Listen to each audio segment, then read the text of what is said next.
নবনির্বাচিত দুই সদস্যকে শপথ বাক্য পাঠ করাবেন কে? শুক্রবারও অব্যাহত বিতর্ক।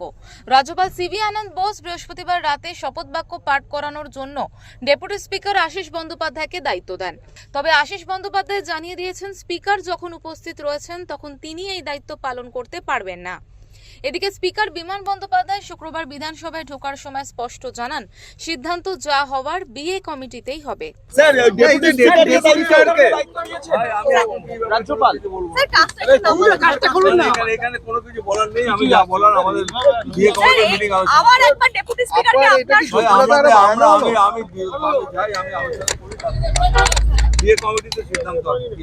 শপথ নিয়ে এই যে জটিলতা তৈরি হয়েছে তা নিয়ে দুঃখ প্রকাশ করেছেন তৃণমূলের সদ্য জয়ী প্রার্থী রেয়াত হোসেন সরকার।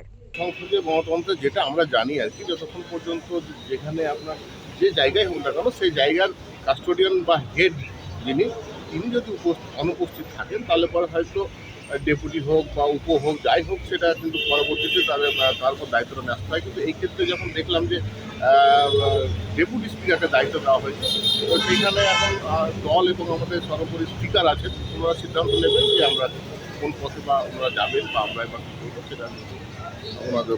এই সিদ্ধান্তটাকে আপনি কিভাবে দেখছেন? কোথাও যেন একটা, আমার মনে হচ্ছে যেন একটা মানে স্পিকার সাহেবকে কোথাও যেন একটা অসম্মানের একটা বিষয় কিন্তু আমি লক্ষ্য করছি। উল্লেখ্য, শপথ নিয়ে এই জট রাজ্য বিধানসভার ইতিহাসে প্রথম বলে মনে করছে সংশ্লিষ্ট মহল।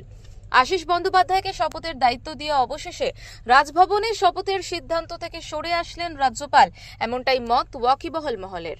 কলকাতা থেকে শুভজিৎ পুততুণ্ডর রিপোর্ট, ওঙ্কার বাংলা।